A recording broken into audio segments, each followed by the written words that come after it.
Vocês estão lembrados que a primeira entrevista que nós fizemos aqui em janeiro, eu, na verdade, fiz quase que um balanço, tentando mostrar o processo de recuperação que nós estávamos fazendo no país. E, ao mesmo tempo, eu disse que 2025 seria o ano que nós íamos começar a fazer a colheita nesse país das coisas que nós tínhamos arrumado, planejado e executado. E hoje eu quero dizer para vocês que é um dia que eu me sinto muito, mas muito feliz, porque tudo que nós pensamos quando disputamos as eleições, tudo que nós pensamos quando tomamos posse, tudo que nós pensamos e que foi elaborado na comissão de transição está sendo executado e nós estamos fazendo uma colheita muito promissora nesse país. Vocês que são jornalistas sabem que os dados econômicos são os melhores dos últimos anos. Eu digo sempre que é importante lembrar que a última vez que o Brasil tinha crescido acima de 3% foi em 2010, quando eu era presidente da República, que a economia cresceu 7,5%. E ela só foi crescer outra vez acima de 3% quando eu votei a presidenta da República em 2023, surpreendendo vocês e surpreendendo o mercado, porque havia uma previsão de que o crescimento da economia seria apenas de 0,8%, foi de 3,2%. E no ano seguinte, a previsão mais otimista era do crescimento seria de 1,5% e o crescimento foi de 3,4%. E esse ano, as pessoas já começam a ficar surpreendidas com o crescimento do PIB no primeiro trimestre. Ou seja, há uma coisa acontecendo nesse país que é importante que vocês compreendam. Eu posso afirmar para vocês que nunca houve no país um momento de tanta combinação entre políticas de inclusão social que combina mais emprego, que combina mais salário, que combina, mais distribuição de programas sociais, que combina com mais PAC.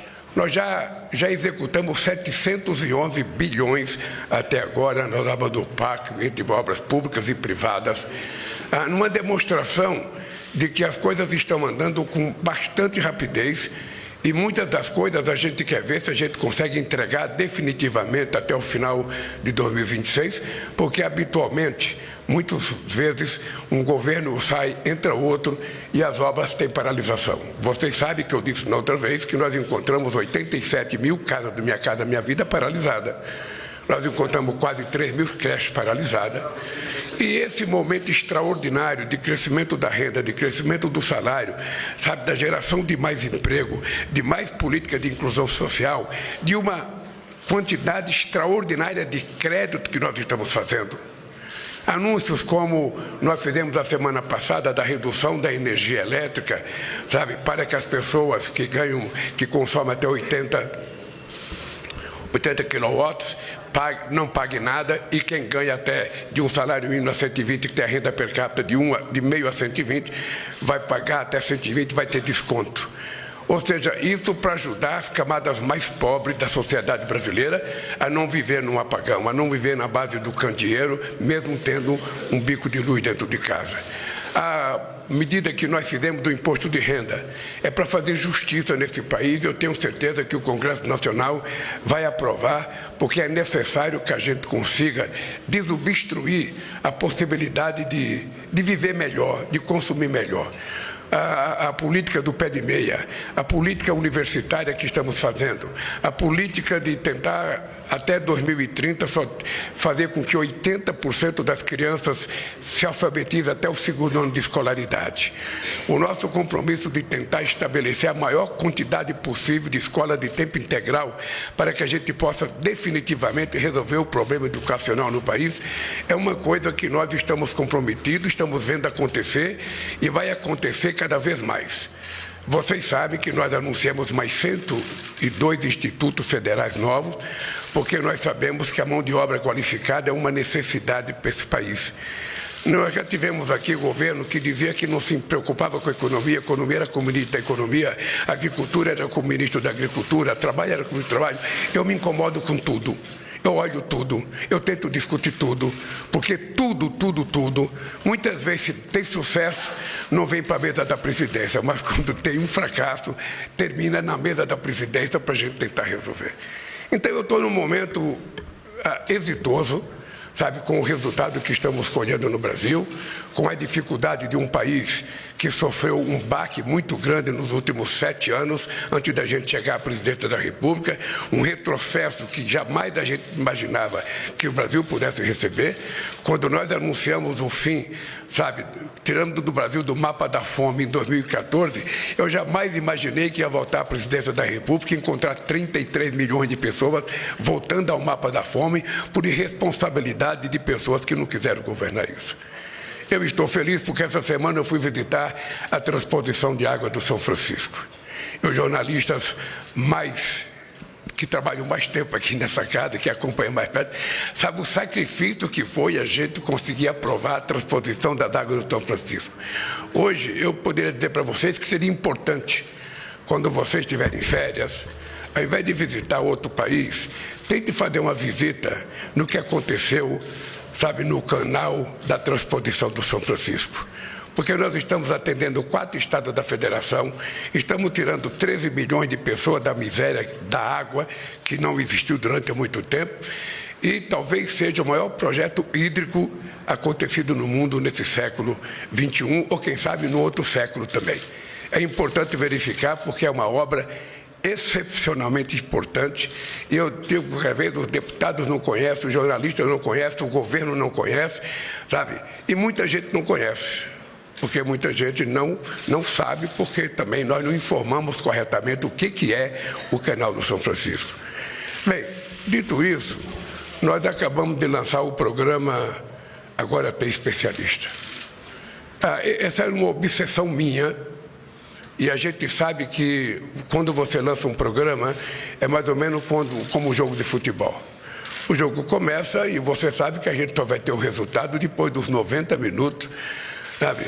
Muitas vezes parece que a gente vai ter no primeiro tempo, quando o adversário marca muito gol, como o Flamengo marcou contra o Corinthians. Mas não tem problema. A gente sempre acha que vamos esperar terminar o jogo. E esse programa mais de especialista é uma obsessão que eu tentei implantar em 2009, tentei convencer a companheira Dilma e o Padilha a implantar em 2012, e finalmente nós conseguimos implantar o programa Agora Tem Especialista. É um programa que vai dar às pessoas mais humildes da sociedade, às pessoas mais carentes, o direito de ter acesso ao chamado especialista, a segunda consulta. Vai dar ao pobre o direito de ter uma máquina ressonância magnética. Vai ter de fazer todos os exames que a gente pode fazer, que eu faço como presidente da República, que vocês muitas vezes fazem com os planos de saúde de vocês. Não sei se o salário de vocês dá para vocês ter bons planos de saúde. Mas, de qualquer forma, eu acho que a imprensa deve garantir a vocês um baita de um plano médico, porque vocês correm risco todo santo dia trabalhando na profissão de vocês. E eu estou muito feliz porque ele começou agora. Nós sabemos que nós temos que convencer os hospitais particulares a jogarem toda a força, a Santa Casa, os prefeitos, os governadores, mas eu acho que em setembro ele já estará totalmente concluído, e eu acho que será uma redenção para o povo mais humilde, que antigamente morria com uma receita de remédio na beira da cama, no criado, e não tinha dinheiro para comprar. Como a farmácia popular passou a distribuir, sabe, 41 remédios considerados, sabe, de uso contínuo para as pessoas então já não precisam morrer por conta do remédio, mas morrem por conta de uma consulta ao especialista. Porque quando ele sai da primeira consulta, ele vai marcar o especialista, demora 10 meses, 11 meses, 12 meses. Aí quando ele vai no especialista, precisa fazer uma ressonância magnética, mais 12 meses, 13 meses, e a doença não espera, e também a morte não espera. Então nós estamos dando a essas pessoas mais humildes o direito. E nós temos ainda 3 coisas para a gente lançar, que nós estamos trabalhando com muito carinho. É um programa de gás, sabe, que é quase que um gás na cesta básica das pessoas mais pobres desse país, porque não é justo a Petrobras vender um botijão de gás por R$ 37,00, saindo o gás de cozinha, sai da Petrobras por R$ 37,00, e muitas vezes ele chega em alguns estados a R$ 140,00, coitado do consumidor, R$ 120,00. Ou seja, não é possível. Então, nós estamos tentando elaborar, está pronto o programa, nós vamos só escolher a data de lançar. Um outro programa que nós queremos lançar é um programa forte de reforma de casa, porque tem gente que quer comprar uma casa, tem gente que já tem a casa, mas tem gente que quer fazer um quarto a mais, quer fazer uma garagem a mais, quer fazer uma cozinha a mais, quer fazer um banheiro a mais, e essa gente não tem crédito. Então, nós vamos abrir uma linha de crédito para garantir que essas pessoas tenham acesso, sabe, as coisas que todo mundo tem direito a acesso, a fazer uma reforma, a fazer uma nova laje na sua casa. E também estamos trabalhando com muito afinco um programa de crédito para financiar motocicleta para os entregadores de comida desse país. Nós temos que cuidar não apenas da questão do crédito para ele comprar uma moto, mas nós temos que cuidar também de garantir que ele tem um lugar, sabe, para que ele possa fazer as necessidades básicas deles e para que ele possa, inclusive, se lavar, sabe? Ele não tem efetivamente. Então, nós queremos ver se a gente dá o conforto a essas pessoas. E uma novidade que nós já estamos fazendo, que ninguém sabe, nem o Sidônio sabe, que é, em todas as concessões de estrada nesse país, haverá um lugar para os caminhoneiros descansarem, sabe, dormirem tranquilamente, com segurança, inclusive no programa, agora tem especialista, vai ter um programa de atendimento dos motoristas nesses estacionamentos. Então, bom, dito tudo isso aqui do Brasil, da minha alegria com o que está acontecendo, da tristeza com a crise aviária, sabe, no Rio Grande do Sul, que cria um problema para nós, sabe, é sempre muito ruim, mas a gente tem que saber que a nossa responsabilidade aumenta quando a gente vira o maior exportador de carne, o maior exportador de frango, o maior exportador de carne suína. Nós temos que ter responsabilidade com cuidado daquilo que a gente cria. Quando a gente exporta, não somos nós que medimos as qualidades, são os compradores que exigem a qualidade. Então isso é triste, mas ao mesmo tempo eu também estou alegre porque eu vou para a França hoje à noite. É importante lembrar, faz 13 anos que o Brasil não faz uma visita de Estado à França. A última visita foi a presidenta Dilma Rousseff que fez. Então eu fui à França, vou ter reunião com o presidente Macron e discutir assuntos de interesses globais. Certamente vamos discutir a guerra da Rússia e da Ucrânia, certamente vamos discutir o massacre do exército de Israel à faixa de Gaza, certamente vamos discutir o acordo União Europeia-Mercosul, certamente vamos discutir coisa na área da defesa, porque nós temos uma parceria na área do submarino nuclear. E, ao mesmo tempo, depois de uma visita de Estado, das reuniões com Macron, eu vou ter uma reunião com os empresários brasileiros e franceses. Nós queremos vender o bom momento do Brasil aos empresários franceses para saber se é possível atraí-los a fazer mais investimentos ou parceria privada. Depois eu vou ao Principado de Mônaco fazer um debate com os empresários sobre a economia azul. Depois eu vou receber uma homenagem na Academia Francesa de Letras. Depois eu vou receber o título de doutor honoris causa da Universidade de Paris. Depois eu vou visitar a Prefeitura de Paris. Depois eu vou ter encontro com alguns políticos de Paris. Depois eu vou a Nice participar da Conferência dos Oceanos. Sabe? Feito tudo isso, cansadinho, eu volto para cá, para que no dia 12 ou 13 eu faço um encontro com os 15 países do Caribe que estão vindo para o Brasil, para que a gente possa discutir a geopolítica na América Latina e no Caribe. Depois disso, nós vamos ter os BRICS aqui no dias 6 e 7 de julho e vamos ter algumas visitas de Estado, sabe, aqui, que é muito importante para nós. Bem, feito tudo isso, nós vamos nos preparar para continuar viajando o Brasil, para tentar desmontar toda a indústria de mentira que está sendo construída nesse país, e vocês acompanharam o famoso encontro de Fortaleza, vocês leram a respeito do que aconteceu, e essa indústria de mentira não interessa a ninguém, a não ser aos mentirosos. Bom, eu vou também fazer uma visita na Interpol. Vou em Toulon fazer uma revista com a Interpol para discutir, junto com o meu ministro da Justiça, o papel e o combate ao crime organizado. Agora, se vocês quiserem fazer pergunta, eu vou parar de falar e vocês fazem as perguntas que vocês quiserem fazer. Só queria repetir para vocês, nem sempre a gente faz a quantidade de entrevistas que gostaria de fazer.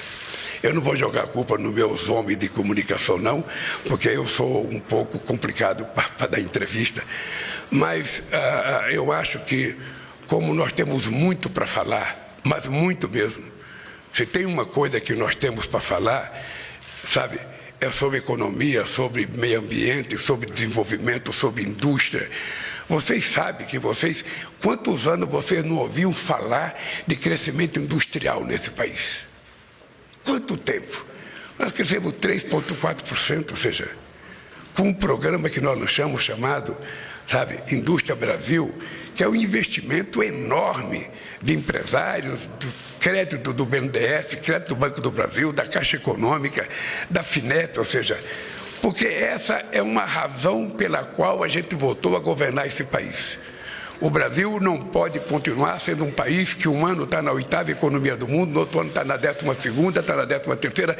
O Brasil precisa buscar estar entre os países mais ricos do mundo, porque nós temos tudo que precisa para a riqueza. Temos um povo extraordinariamente generoso, nós temos, sabe, a maior preservação de mata, sabe, do mundo, a nossa querida Amazônia, e nós também vamos brigar muito para que os países ricos, que já desmataram os seus países e que já poluíram demais, porque estão industrializados há 200 anos atrás, que eles paguem, sabe, o atrasado dele para que a gente possa permitir que o Brasil, sabe, os países da América do Sul que tem que tem selva amazônica, os países do Congo, ou melhor, o Congo e a Indonésia recebam o dinheiro necessário para que a gente mantenha as florestas em pé, porque embaixo de cada copa de árvore tem um indígena, tem um pescador, tem um pequeno agricultor, tem um seringueiro, tem um extrativista, e essa gente precisa viver. Tá? Dito isso, eu me coloco à disposição da entrevista. Bom, vamos começar as perguntas. Primeiro com Edis Pérez, do portal R7. Bom dia, presidente. Eu queria saber um pouco sobre o IOF. O mercado teceu várias críticas a respeito do aumento anunciado pela Fazenda. Eu queria saber se o governo vai recuar, se sim, quais serão esses recuos e quais serão as medidas compensatórias para compensar essas ações novas que serão adotadas. Olha, eu acho que o Ministério da Fazenda está tentando fazer um reparo, que foi um acontecimento do não cumprimento de uma decisão da Suprema Corte pelos companheiros senadores, que quando aprovaram a desoneração, sabiam que tinha uma decisão da Suprema Corte que era obrigado a haver a compensação e ficaram de apresentar a compensação. O Haddad, no afã de dar uma resposta logo à sociedade, apresentou uma proposta que ele elaborou na Fazenda. Ora, se houve uma reação de que tem outras possibilidades, nós estamos discutindo essas outras possibilidades. E só para vocês saberem, não é segredo para ninguém, a 1h vai ter um almoço na minha casa, com todas as pessoas que estão participando dessa discussão, para a gente saber se o acordo está feito ou não, para anunciar o que vai fazer a compensação, sabe, que o Brasil precisa ter para colocar a nossa contas fiscais em ordem. É isso que vai acontecer. Estamos discutindo com o Senado, com a Câmara. Eu sou favorável que antes da gente mandar qualquer medida para o Congresso Nacional, é importante que vocês saibam, eu sou favorável que não tem segredo. Antes de qualquer medida que a gente mande para o Congresso Nacional, nós temos que reunir aqui, sabe, as pessoas que são parceiros nisso. O presidente do Senado, o presidente da Câmara, os líderes dos partidos, são 12 líderes, sabe, que têm influência nas decisões. Então, por que não discutir com eles? Nós já fizemos uma reunião domingo à noite na minha casa, sabe? Marcamos reuniões ontem e hoje vai terminar na minha casa com o almoço que eu vou oferecer para os nossos companheiros que estão elaborando a nova proposta. Bom, Marina Demore, CNN. Bom dia, presidente. Ainda falando sobre essa questão, envolvendo o IOF e as negociações com o Congresso Nacional, o senhor vai se reunir daqui a pouco, então, como disse, com a equipe do senhor, com a cúpula do Congresso, para discutir essas medidas. Eu queria saber se o governo está disposto a discutir a desvinculação do salário mínimo de benefícios sociais e ajustes nos pisos de saúde e de educação no orçamento, mas também queria falar com o senhor sobre uma questão mais política. No último domingo, o senhor fez uma certa meia-culpa, assumiu que o Executivo precisa aprender que é necessário conversar antes com o Congresso Nacional sobre as medidas enviadas ao Legislativo. Então, eu queria saber se o senhor admite que houve, de certa forma, um erro no anúncio desse decreto, e se houve uma falta de atenção para calibrar essa repercussão negativa sobre o assunto, que é um assunto que... Deixa eu lhe falar. Na nossa vida pessoal, você como jornalista, de vez em quando você faz uma pergunta que quando termina a pergunta você fala, não era essa que eu queria fazer. Eu poderia fazer outra pergunta. Eu tenho uma coisa melhor para fazer. Isso é a vida. Olha o que a Fazenda fez. A Fazenda trabalhou e era uma sexta-feira que fez o anúncio.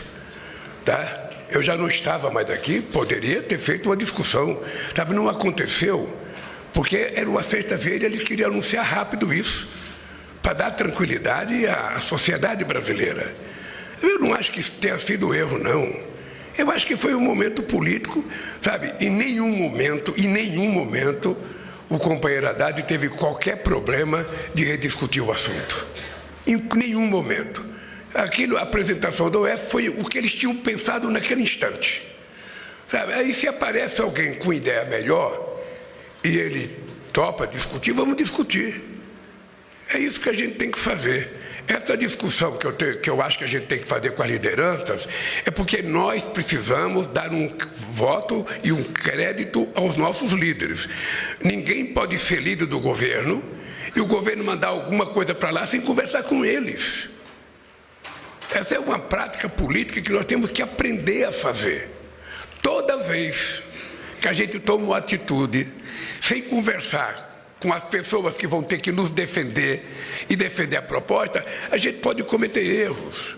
Porque muitas vezes gente nossa tem proposta de mudança. Eu estou lembrado que a semana retrasada eu fiz um ato aqui sobre a questão da redução do preço da energia. Eu não tinha assinado a medida provisória ainda. Nós fizemos a exposição para todos os líderes da Câmara e do Senado, para o presidente da Câmara e do Senado. Depois que nós fizemos a exposição, ouvimos 4 ou 5 líderes falar e depois eu assinei a medida provisória. Não houve tempo de fazer isso no OF, porque eu já nem estava mais aqui. Tá? Mas eu acho que o esforço que a Fazenda está fazendo é apenas para dar tranquilidade ao povo brasileiro que em economia não tem mágica. A gente não inventa as coisas. E quem pensa que tem mágica, quebra a cara. Vocês estão lembrados de uma famosa frase dita no primeiro mandato meu. A gente não dá um cavalo de pau num transatlântico do tamanho do Brasil. Você pode dar num fusquinha, mas num país desse tamanho você não dá. Então o que nós queremos é trabalhar com muita seriedade. Vamos pegar, sabe, as coisas que nós estamos fazendo aqui, sabe, que eu devia ter falado na abertura, mas não falei, a questão do INSS. Ou seja, nós detectamos que tinha um desvio. A gente poderia ter feito um show de pirotecnia, como sempre se faz nesse país. Vamos fazer um show de pirotecnia, toda a imprensa dá manchete de jornal, uma semana depois todo mundo esquece e o roubo continua. O que é que nós fizemos? Fizemos aquilo que um governo sério faz. Colocamos a Polícia Federal, a CGU, para fazer investigação minuciosa de tudo, até chegar aonde a gente queria chegar, que era nas pessoas que cometeram o erro. E todo mundo sabe que isso é um erro feito no governo passado, possivelmente propositadamente. A gente ainda não está, sabe, fazendo as coisas, denunciando ainda muito fortemente, porque nós temos que apurar. Eu sou contra fazer denúncia contra alguém se você não tem prova. Então, nós queremos ir a fundo. A CGU é muito séria, a Advocacia Geral da União é muito séria e a Polícia Federal é muito séria.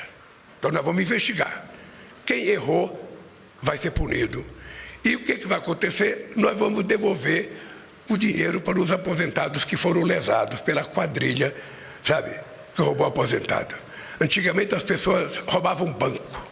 Antigamente as pessoas roubavam gente rica, mas agora está pobre roubando pobre. É quadrilha de aposentados, sabe, montada em nome dos aposentados, roubando aposentado. E não é possível. Então essas pessoas serão punidas.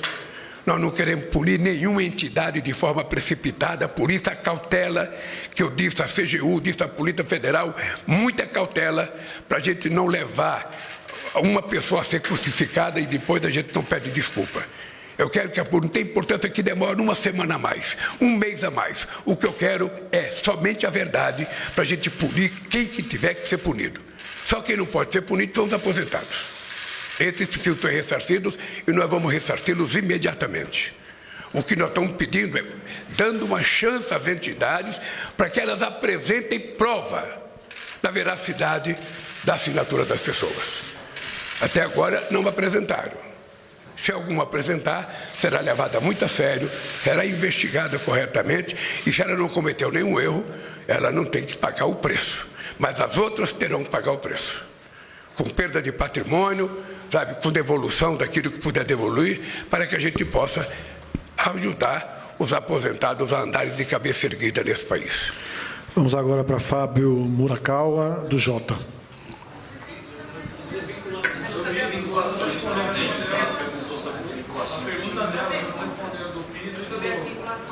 mínimo, presidente. Sobre a desvinculação do salário mínimo. Veja, eu não falei, não foi porque eu não quis falar, não. É porque, como eu não discuti o acordo que eles estão fazendo, eu não posso dar palpite, sim ou não. É que as pessoas, não, eu preciso ver qual é a proposta. As pessoas estão discutindo. Vão me apresentar. Eu não posso ser o estragador, sabe, de uma reunião que está durando há 2 dias e dar um palpite aqui favorável a contra, uma coisa que eles nem estão propondo. Então, com muita cautela, eu vou almoçar. Enquanto eles comem, enquanto eles falam, eu como, depois eu vou falar e eles vão comer, mas eu quero ver cada item da proposta para saber o que é possível a gente se colocar de acordo. Fábio. Bom dia, presidente. Fábio Murakawa, aqui do Jota. Na semana passada, a ministra Marina Silva foi massacrada no Congresso, né? No momento em que se discute lá umas novas normas de licenciamento ambiental que ela e ambientalistas chamam de pacote da destruição. Mas minha pergunta não é sobre a Marina. Minha pergunta é: o senhor concorda com essas regras do licenciamento? O senhor tende a vetar boa parte deles? E 2, o senhor não acha que regras tão frouxas para o licenciamento ambiental podem atrapalhar esse acordo com a União Europeia, uma vez que os agricultores europeus, especialmente os franceses, sempre usam essa questão ambiental para barrar a entrada de produtos brasileiros por lá? Olha, vamos responder essa pergunta em 2 tempos. Primeiro, a companheira Marina Silva é uma companheira da mais extraordinária lealdade ao governo. É uma companheira que eu tenho 100% de confiança nela. É uma companheira que eu tenho certeza que tem 100% de confiança em mim. É uma companheira que tudo que ela faz, ela se propõe a discutir comigo, tudo. Quando terminou as agressões a ela no Senado, eu recebi um vídeo e eu liguei para ela, dando os parabéns por ela ter se retirado pelas ofensas que fizeram e pela grandeza da atitude dela, primeiro. A segunda coisa, com relação à demora, às vezes, e você há de convir que é normal que haja demora. Se você fosse ministro do Transporte, quando você tem o compromisso de fazer uma quantidade de obras e um dos fatores que está atrasando é a questão do IBAMA, obviamente que o ministro do Transporte fica discutindo com o IBAMA. Se é uma hidrelétrica, também o ministro vai ficar discutindo com o IBAMA. Nem se discute com a ministra no primeiro momento, nem se discute com a ministra, ou seja, você discute qual é. Nós reconhecemos que muitas vezes o IBAMA, só para você ter ideia, quando eu votei em janeiro de 2023, o IBAMA tinha 700 funcionários a menos do que tinha quando eu saí em 2010. 15 anos depois. Então, obviamente que, sabe, nós sabemos que muitas vezes a morosidade do IBAMA não é nem má fé. Muitas vezes é a falta da quantidade de especialistas e muitas vezes é a exigência, sabe, da capacitação técnica que as pessoas precisam para fazer as coisas. Se você não tem todas as pessoas que você precisa, demora mais. Eu, sinceramente, veja, muitas vezes não sou chamado a esse debate porque as coisas ficam entre os ministros do meio ambiente, o ministro, sabe, da área. Mas a Marina é uma pessoa extraordinária e ela tem tudo. Não há coisa que a Marina faça que ela não venha discutir comigo. E tudo que é aprovado lá passa na minha mesa. Portanto, não há nenhum problema. Vai continuar sendo um motivo de atrito sempre. Já foi no primeiro mandato, no segundo mandato, no terceiro mandato, foi no governo do Fernando Henrique Cardoso, foi no governo do Sarney, foi no governo de todo mundo. Sempre haverá atrito, divergências entre as pessoas que concedem e as pessoas que que querem receber. Isso vale para crédito bancário, vale para liberação de orçamento, isso vale para qualquer área do governo. Tem problema, porque se o IBAMA der uma autorização precipitada, quem vai para cima dele é o Ministério Público. Sabe? Então eles também têm preocupação, eles também têm muita responsabilidade. E é por isso que muitas vezes eles são muito exigentes. O que nós precisamos é ter paciência de que nada deixa de ser resolvido sentado numa mesa de negociação conversando. E é isso que nós fazemos. Quando não tem solução, vem para a minha mesa e a gente decide. O senhor concorda com essas novas regras? Eu não conheço as regras. Eu não conheço as regras ainda. Isso vai chegar para mim analisar. Já chegou, deve ter chegado já, sabe, na Casa Civil. Depois vai chegar para mim. Quando chegar, eu vou te dizer se eu concordo ou não com as regras aprovadas. Tá? Murilo Fagundes, do SBT. Bom dia, presidente. Bom dia a todos. Presidente, minha pergunta é sobre as sanções dos Estados Unidos, prometidas pelos Estados Unidos contra o ministro Alexandre de Moraes. O senhor criticou a postura dos Estados Unidos no último fim de semana, mas minha pergunta é a seguinte: o governo prepara uma resposta política se essas medidas forem concretizadas? O governo tem tido esse contato com o ministro Moraes? É da intenção do governo se posicionar de uma forma mais concreta se essas medidas, então, vierem à tona? Olha, eu não conversei com o ministro Mauro Vieira porque ele foi, sabe, na frente para tentar organizar minha chegada em Paris.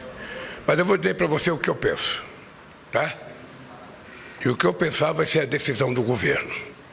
Primeiro, é inadmissível que um presidente de qualquer país do mundo dê palpite sobre a decisão da Suprema Corte de um outro país.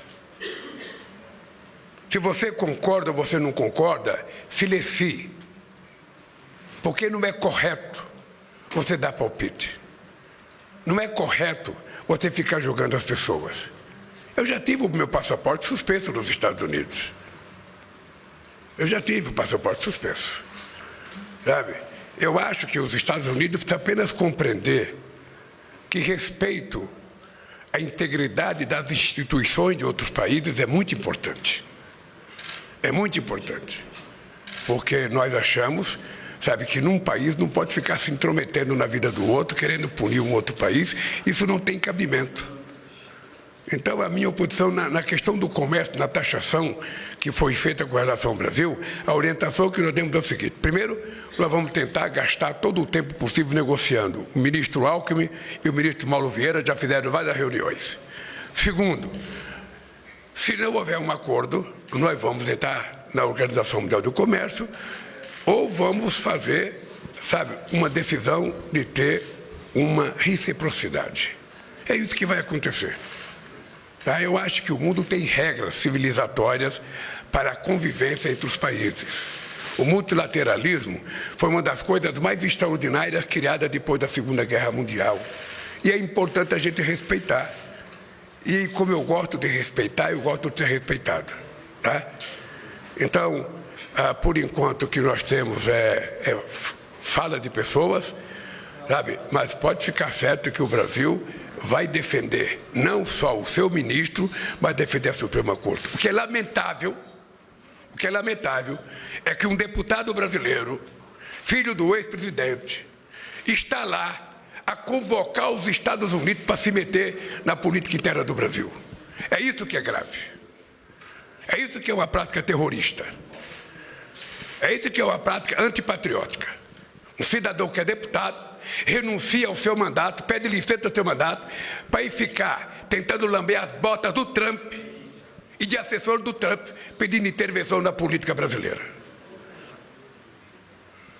Então não é possível aceitar isso. É só ler a entrevista na Veja que vocês vão saber de quem que eu estou falando. Isso sim é de respeito ao Brasil. Isso sim é provocação. Esse cidadão pensava isso da Suprema Corte quando mentia a meu respeito? Ele pensava, vocês conhecem alguma fala dele, sabe, questionando a Suprema Corte? Não. O pai dele, quando nega a justiça eleitoral, não nega os votos que seu filho receberam, só nega o dele. Não nega o voto dos senadores que foram eleitos, só nega o dele. Então é preciso que haja um mínimo de bom senso. Se essa gente pensa que vai ganhar a consciência da sociedade com mentira, é um ledo engano. Eu tenho dito publicamente, ou seja, nós temos consciência de que a verdade precisa vencer na sua disputa política, para que a gente não esteja vendo acontecer o que está acontecendo nesse país, o que está acontecendo em outros países. A convivência democrática é a única coisa saudável para que a sociedade possa viver em paz. E isso exige que a gente respeite as decisões. Eu, muitas vezes, prejudicado na Suprema Corte, eu dizia, a gente não comenta a decisão da Suprema Corte. Tomou a decisão, eu só posso recorrer para Deus. Eu recorri para a ONU, ganhei, mas a Suprema Corte não aceitou. Vou fazer o quê? Eu não vou ficar brigando com a Suprema Corte. Então, se tem um juiz que não faz o que eu quero, sabe, esse cidadão foi indicado pelo presidente da República e indicado e referendado pelo Senado. E todos merecem respeito. Eu não quero saber se foi Dilma, se foi Bolsonaro, se foi Temer, se foi Sarney, se foi Fernando Henrique Cardoso, se foi Lula que indicou. Se ele indicou e passou nas instâncias que tem que passar, ele tem que ser respeitado. Só isso. Tayane Mello, Band News. Bom dia, presidente.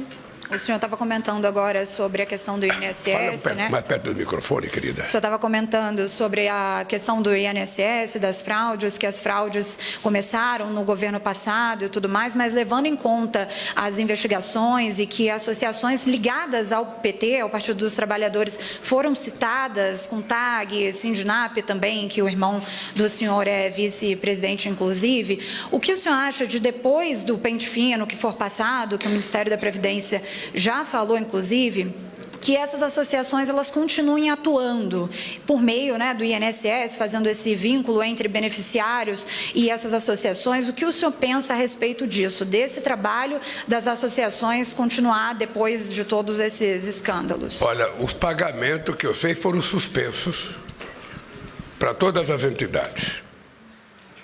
O que eu sei é que nós vamos agir diferente, sempre partindo dos pressupostos que todo mundo merece a presunção da inocência. O que nós estamos dando é um tempo das pessoas provarem se estão certas ou erradas. E as investigações continuam. Essas pessoas serão punidas. A hora que encontrar os chefes, vai ser preso, vai ter que ter um processo. Não é o presidente da República que manda prender, é a justiça que manda prender, isso vai ter um processo. Mas nós estamos fazendo disso um exemplo de como deve agir um governo na averiguação de denúncia nesse país. Sabe, não terá brincadeira da nossa parte. A nossa preocupação, além de permitir que as instituições que têm que fiscalizar, fiscalizem, é permitir que o governo comece a tratar de ver o pagamento mais rápido possível das pessoas que foram lesadas. É por isso que nós estamos exigindo a prestação, sabe, de conta das entidades e estamos atendendo as pessoas que estão, sabe, pela internet comunicando ao governo que não assinaram. Nós vamos com muita tranquilidade nisso e com muita calma para que a gente possa mostrar o respeito que a gente tem na apuração de denúncias contra qualquer que seja as pessoas desse país. Mas sobre as associações, o senhor acredita que elas devem continuar funcionando mesmo, né, fazendo esse trabalho mesmo depois do... Veja, se elas provarem que são inocentes, nós vamos ter que tomar uma decisão. Então, é uma decisão que, na minha opinião, é o seguinte: a gente não deve fazer o desconto. Tá? Se as pessoas não mandarem documento provando, sabe, com A mais B, não tem por que liberar.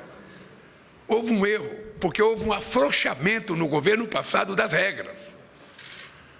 Ou seja, começou as pessoas a mandarem nomes sem nenhuma fiscalização, sem nenhum critério. Então, isso acabou. Acabou, definitivamente acabou. Agora vamos para Evelyn Paola, do Poder 360. Bom dia, presidente. Aqui. Voltando agora para o assunto internacional, o senhor disse recentemente que havia pedido para o presidente da China, Xi Jinping, que enviasse uma pessoa de confiança ao Brasil para falar sobre a regulamentação das redes sociais. Eu queria saber se essa pessoa já foi enviada ao Brasil e quais os conselhos o senhor espera receber desse emissário chinês. Obrigada. Por favor, você pode repetir a pergunta? Claro. Fala mais perto do microfone, querida. Presidente, o senhor disse recentemente que havia pedido ao presidente da China, Xi Jinping, que enviasse uma pessoa ao Brasil para a regulamentação das redes sociais. Eu queria saber qual tipo de conselho o senhor espera receber dessa pessoa, do emissário chinês, quando ela vier ao Brasil, sobre a regulamentação das redes sociais, em especial do TikTok, que foi um assunto da viagem à China, quando o senhor fez recentemente. Olha, deixa eu lhe dizer uma coisa. Quem tem que conversar com comunicação está aqui desse lado. Quando eu for embora, ele responde a pergunta. Mas eu fiz questão de conversar com o presidente Xi Jinping sobre a necessidade da gente ter uma pessoa para discutir essa questão, sabe, do que se fazer na regulação e no tratamento dessas empresas de aplicativo. Porque não é possível que o mundo seja transformado num banco de mentiras, em que vocês que são jornalistas têm que todo dia ficar desmentindo notícias que falam sobre as coisas. Muitas vezes até deformando notícias que vocês dão. Eu vejo na televisão, todo dia, a televisão começa dizendo para não acreditar em fake news, para que as pessoas não conseguem repassar mentira. Não é possível que no mundo sabe, a gente esteja tão sério na relação. E quando chega o mundo digital, 2 ou 3 cidadãos acham que pode mandar no mundo, acham que pode determinar as regras da sociedade. Por isso é que nós temos que fazer uma regulamentação, ou pelo Congresso Nacional Brasileiro, ou pelo Congresso, ou pela Suprema Corte. E eu recebi, o Mauro Vieira recebeu uma carta do Xi Jinping, que ele ficou de mandar a pessoa para conversar. Quando a pessoa vier conversar, é o Sidônio que vai receber essa pessoa para conversar. E nós queremos apressar a regulamentação da forma mais democrática possível, ouvindo a sociedade brasileira, porque não é possível que um cara tente dar um golpe de Estado dia 8 de janeiro de 2023 nesse país e diga que isso é liberdade de expressão. Que um cidadão pode ofender, sabe, uma pessoa com as maiores mentiras absurdas e fala que isso é liberdade de expressão. Liberdade de expressão significa respeito. Significa respeito às pessoas, a não ofensa às pessoas, a não achincalhamento às pessoas, a não prática de preconceito contra as pessoas. Porque vocês sabem a fábrica de mentiras desse país todo santo dia. Ou seja, vocês passam o dia explicando as coisas para as pessoas com as maiores disfarçatez possível. Então você tem uma sociedade muito séria, sabe, sendo minada por pessoas que, quando governavam, criaram uma coisa chamada gabinete do ódio. Sabe? E que agora, depois de se estar fazendo justiça nesse país, dando a eles o direito de defesa, como pouca gente teve nesse país, eles acham que estamos tirando a liberdade de expressão.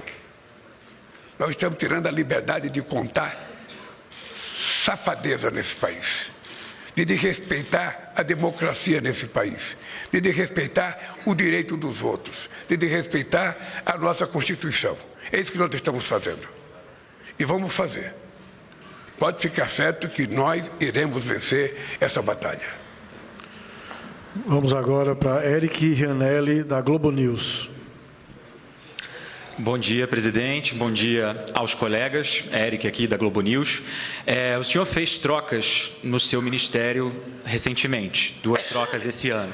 Quero lhe perguntar o seguinte: Guilherme Boulos vai substituir Márcio Macedo na Secretaria-Geral da Presidência? E ainda, o senhor deseja, para o ano que vem, o senhor vem falando que é preciso enfrentar o bolsonarismo, não deixar o bolsonarismo avançar. O senhor quer ver Geraldo Alckmin e Fernando Haddad candidatos por São Paulo, seja ao governo ou ao Senado? Você fez 2 perguntas que você sabe que eu não vou responder. A primeira, porque não é correto o presidente, numa entrevista, dizer se vai trocar alguém ou não. Segundo, dizer quem é que vai ser candidato, se vai ser ou não. Vai ter um momento em que a gente vai parar para discutir política. Por enquanto, eu estou naquela fase de anunciar mais 3 programas sociais nesse país. Vou fazer uma reunião ministerial. Vou discutir com os outros partidos, inclusive com todos os partidos de oposição que têm ministros dentro do governo, para que a gente possa fazer uma decisão política nesse país. A questão da troca de ministro é uma coisa pessoal minha. Eu tiro quando for necessário tirar e ponho quando for necessário pôr. Tá? Então, quando eu fizer isso, você vai ficar sabendo. Se você deixar seu telefone por lá, você será o primeiro a ficar sabendo se vai haver mudança ou não. O senhor está satisfeito com o trabalho do ministro Márcio Macedo? Veja, eu estou satisfeito com o trabalho de todo mundo. Todo mundo que está aqui foi escolhido por mim. Então, eu estou satisfeito. Na hora que eu não estiver satisfeito, eu troco. Tá? Agora, você tá lembrado que está chegando um mês em que todo mundo vai me procurar e vai dizer: presidente, eu não queria, eu gosto do senhor, mas as bases estão exigindo, presidente. Eu tenho que ser candidato. Um vai ser candidato a deputado, outro vai ser candidato a senador, outro vai ser candidato a governador do estado. E eu, humildemente, vou aceitar, sabe, o discurso deles e eles vão sair para ser candidato. O que eu acho bom. Mas eu estou muito tranquilo com o governo. Estou muito tranquilo. Eu, sinceramente, acho que as pessoas estão cumprindo exatamente aquilo que foi decidido que eles cumprissem. Um com mais rapidez, outros com menos rapidez, mas nós temos que respeitar também o comportamento humano é de cada um. Nem todo mundo é igual, nem todo mundo se age de forma igual, mas o resultado que me importa é o seguinte: é que todos os dados, todos, sem nenhuma distinção, são amplamente favoráveis ao nosso governo, amplamente favoráveis. A minha tranquilidade é essa, foi para isso que eu concorri às eleições, foi para isso que eu fui eleito, e o que me interessa é entregar para o povo aquilo que eu prometi.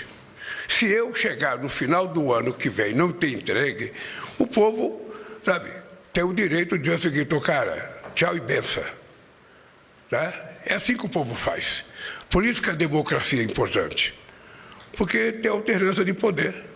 O povo põe, o povo tira. O povo põe, o povo tira. O que não dá para fazer a sacanagem que fizeram com a Dilma. O povo pôs e a elite tirou. É isso. Agora, para a última pergunta, Daniela Santos, do Metrópolis, Portal Metrópolis. Bom dia, presidente. Durante o fim de semana, o senhor voltou a fazer críticas sobre a questão da situação na faixa de Gaza, né? E ontem a Embaixada de Israel publicou uma nota rebatendo essas declarações, né? Eles dizem que declarações desse tipo alimentam o antissemitismo no mundo e que também não se deve se deixar levar por notícias falsas do Hamas. Primeiro ponto que eu queria saber é como que o senhor responde a essa declaração da Embaixada. E também sobre guerra, nesse mês o senhor vai participar da cúpula do G7, que também vai ter a participação do presidente Zelensky e do presidente Trump. Queria saber se o senhor pretende conversar com os dois sobre essa questão da guerra na Ucrânia. Primeiro, um presidente da República não responde a uma embaixada. O presidente da República reafirma o que diz. O que está acontecendo em Gaza não é uma guerra. É um exército matando mulheres e crianças. Possivelmente todas as pessoas de bom senso no mundo, inclusive gente do povo de Israel, e vocês devem ter lido uma carta do ex-ministro de Israel, do ex-primeiro-ministro, criticando que não é mais uma guerra, de que é um genocídio. Vocês já viram carta de 1000 militares anunciando que aquilo não é mais guerra, é genocídio. Você não pode, a pretexto de encontrar alguém, matar mulheres e crianças, deixar crianças com fome. Eu não sei se vocês viram a cena de 2 crianças que estavam carregando farinha para comer e que foram mortas. Ou seja, é exatamente por conta de que o povo judeu sofreu na sua história que o governo de Israel deveria ter bom senso e humanismo no trato com o povo palestino. Eles se comportam como se o povo palestino fosse cidadão de segunda classe. E nós temos dito há muito tempo, o Brasil foi o primeiro país a reconhecer o Estado palestino aqui na América do Sul, e eu volto a reafirmar, só haverá paz quando a gente tiver consciência de que o palestino tem direito ao seu Estado, à terra demarcada, aquele acordo de 1967, que o governo de Israel não quer deixar ser cumprido e todo dia manda a gente atacar o território palestino, inclusive tentando atacar a Cisjordânia para agredir produtores rurais palestinos. É isso. Ou seja, e vem dizer que é antissemitismo, precisa parar com esse vitimismo. Precisa parar com esse vitimismo e saber o seguinte, o que está acontecendo na faixa de Gaza é um genocídio. É a morte de mulheres e crianças que não estão participando de guerra. É a decisão de um governo que nem o povo judeu quer. Nem o povo judeu quer. Então não dá, como ser humano, não é nem como presidente da República do Brasil, é como ser humano, aceitar isso como se fosse uma guerra normal, sabe?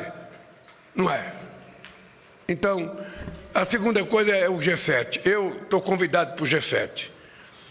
Eu estou propenso a ir, mas eu estou muito preocupado com a minha agenda. Porque eu vou para a França agora, volto da França, tenho o CARICOM, sabe? Aí depois eu tenho que viajar outra vez. É muito pesado, Então eu vou discutir com os meus assessores para saber o seguinte, sabe? É importante ir. Por que é importante ir? Nós temos que falar com o primeiro-ministro do Canadá. Eu, pessoalmente, vou tentar falar com ele por telefone para saber, sabe, a pauta que vai ser discutida, para saber se compensa ir ou não. Sabe? Eu gostaria de ir, porque eu sempre gosto de participar desse fórum e dar um recado que o Brasil tem que dar. Porque nesse fórum também, você sabe que você viaja 20 horas de avião e depois você só tem 4 minutos para falar. Quando você fala muito, é 5 minutos. Aqui na América Latina, a gente fala 30 minutos, 40 minutos, vai dar pé da palavra pela segunda vez. Não, no G20, nos BRICS e no G7 é só 5 minutos a 4 minutos. Então, a gente tenta trabalhar um discurso bem razoável, com as coisas interessantes, mas como eu tenho respeito pelo novo primeiro-ministro do Canadá, pela decisão que ele tomou, inclusive com relação às insinuações do presidente Trump de que vai anexar o Canadá ao seu país, eu gostaria de ir, inclusive, para reforçar, sabe, a relação de amizade com ele. Mas vai depender muito da minha agenda, vai depender muito de como eu estiver, porque voltar de uma viagem, depois voltar para outra viagem é pesado. Então, vou levar isso em conta também, porque, sabe, é importante fazer muita coisa, mas é importante cuidar da saúde também. Ok, pessoal. Vamos... Espera aí só um minuto, pessoal. Espera aí só um minuto. A gente tinha combinado 8 perguntas. E o presidente tem, não sei se vocês estão sabendo, um almoço agora importante. Vamos fazer o seguinte, mais 2 perguntas. Então, calma. Olha, para não dizer que eu neguei o direito, fala com o Laércio. Vamos com a Lisandra, que foi a primeira que provocou aqui. Obrigada. Calma, presidente, é o seguinte, só um minutinho, gente. Peraí que a gente tem um combinado. Presidente, é o seguinte, o senhor não tem mais comentado a alta da taxa de juros. Semana passada, o presidente do Banco Central, Gabriel Galípolo, disse que a taxa de juros deve continuar alta por um bom tempo. Como é que o senhor vê essa questão de não ter uma perspectiva ainda de baixar a taxa de juros e como isso afeta o seu governo? Você acha que eu não critico o juro porque é o Galípolo que está lá? Não é por conta disso, gente. É porque quando a gente discute no governo, o que está acontecendo já estava precificado. A gente já sabia que ia acontecer. Então, o que nós estamos conscientes é de que a inflação está controlada, começou a cair o preço dos alimentos, e eu acho que logo, logo, o Banco Central vai tomar a atitude correta de começar a baixar os juros. Os juros estão muito altos. Agora é engraçado, porque mesmo o juro tanto alto, a economia continua a crescer. É porque tem uma coisa muito importante, é que tem muito crédito para o movimento, para os pequenos agricultores, para os microempreendedores, para os médios empreendedores. Há muito crédito nesse país e nós queremos mais crédito para fazer com que a economia cresça mais. Eu, às vezes, fico chateado quando eu vejo alguém dizer, não, a economia está crescendo, vai causar inflação. Se para controlar a inflação for preciso ter fome, não é possível a gente aceitar. É preciso encontrar outro jeito para controlar a inflação. Então, eu tenho 100% de confiança, na idoneidade do companheiro Galípolo. Ele é uma figura muito especial, e eu acho que ele vai dar conta do recado fazendo aquilo que é necessário fazer. Olha, não é comigo, querida, eu não posso... É só mais uma pergunta agora, gente. Só mais uma. Quem? Vai. É a última pergunta. Tem uma preocupação muito grande das empresas do setor produtivo. Só se identifica para a gente, porque está tendo Eu sou Adriana Fernandes, da Folha de São Paulo, aqui em Brasília. É uma preocupação... bom dia. É uma preocupação muito grande do setor produtivo das empresas em relação a uma medida muito específica em relação ao crédito, ao IOF do crédito. O presidente Mota disse que ia pedir ao senhor para suspender até que haja essa decisão, o que o senhor tomou em relação ao risco sacado. É um crédito que afeta empresas do varejo, da mineração, automóveis, farmacêutica, e ela começou a valer no dia 1º de novembro. O presidente Mota disse que ia pedir ao senhor para recuar nessa medida até que as outras fossem anunciadas. Qual é a medida? Operação de risco sacado é uma espécie de antecipação de recebíveis, de fornecedores, que é muito importante para a cadeia, capital de giro dessas empresas. Deixa eu te contar Presidente, essa operação de risco sacado, só adiantando aqui, é quando as instituições financeiras repassam para os varejistas, comerciantes, empreendedores, aquele valor daquela compra a prazo, E antes não tinha o imposto sobre essa transição, essa operação de risco sacado. E agora tem, e o Hugo Mota falou que iria falar, com o senhor para derrubar essa medida, porque isso atinge principalmente os pequenos empresários, os pequenos empreendedores. Então, foi um pedido. Eu sou a Fernanda Sete, do Times Brasil, CNBC. Como eu vou conversar com o Hugo Mota daqui 1 hora, vamos esperar ele me dizer. Deixa eu dizer uma coisa para vocês. Vocês sabem, nós temos um problema que é uma deficiência cultural no Brasil. Ou seja, todo o benefício que você dá para o setor produtivo, para os empresários, para que uma empresa possa se instalar no Estado, para que a gente possa evitar uma crise econômica, e eu já fiz muito. Ou seja, você dá por 1 ano, por 2 anos. Quando você quer tirar, é muito difícil. As pessoas querem que seja permanente. Ou seja, se você conversar com a Haddad, você vai ouvir o seguinte: você sabe quanto que o governo deixa de arrecadar por conta de benefício aos empresários? 800 bilhões de reais. 800 bilhões de reais. Não é pouca coisa, gente. Não é pouca coisa. É muito dinheiro. Por que eu vetei a questão da desoneração? E entramos na Suprema Corte. Porque você desonerou para a parte mais rica da sociedade e não gerou um emprego. Não gerou emprego, não gerou uma estabilidade para nenhum trabalhador. Ou seja, você beneficia quem pode para prejudicar quem não pode. Agora o governo fica se matando para cortar 30 bilhões no orçamento, e esse dinheiro poderia ser retirado da desoneração.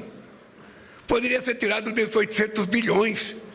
Acontece que as pessoas acham que é um direito adquirido. Eu estou recebendo, por favor, não mexa mais comigo. Não mexa, isso agora é fixo, não pode ser assim.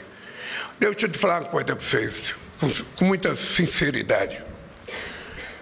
Nós, em algum momento, vamos ter que sentar, não com o governo, sentar com a sociedade brasileira e definir um pouco que tipo de país a gente quer construir para o futuro. Porque do jeito que as coisas vão, é quase impossível você fazer as políticas que tem que fazer para melhorar a qualidade de vida das pessoas que estão ainda deserdadas nesse país. As pessoas de baixo. O que o velho Otávio Frias chamava o andar de baixo. Ele falava, Lula, você não vai chegar no andar de cima porque eles não vão deixar. Eu cheguei. Mas eu não quero sozinho ter chegado no andar de cima, eu quero trazer o povo para o andar de cima. Ele tem direito. Então, o que nós temos é discutir com muita leveza, com muita seriedade, sabe? Uma coisa, você veja o seguinte, as pessoas que ganham mais de 1 milhão por ano estão preocupadas porque a gente está isentando as pessoas que ganham até 5 mil reais por mês e vai ter que cobrar de quem ganha mais de 1 milhão por mês. E eles vão pagar uma quantia 10%. Veja o Câmara, você veja o cara, você vai receber um benefício, não vai pagar imposto de renda até teus 5 mil reais, e o cara que ganha 1 milhão ou mais, que vai pagar 10%, não quer pagar. Assim a gente não consegue construir um país de classe média. Sabe, quando a gente tem inveja do padrão de vida da Alemanha, do padrão de vida da Suécia, do padrão de vida da Holanda, do padrão de vida da Suécia, ou seja, é porque lá houve um momento que se estabeleceu regras em que o país é de todos, e não apenas de poucos. Este país não pode ser governado para apenas 35% da população, sabe, que tem um poder de compra razoável. Este país tem que ser governado para todos. E o meu papel é fazer com que os de baixo consigam subir e viver decentemente como todos nós queremos viver. Dito isso, obrigado pela entrevista e até a próxima. Ok, pessoal, muito obrigado. Até a próxima entrevista.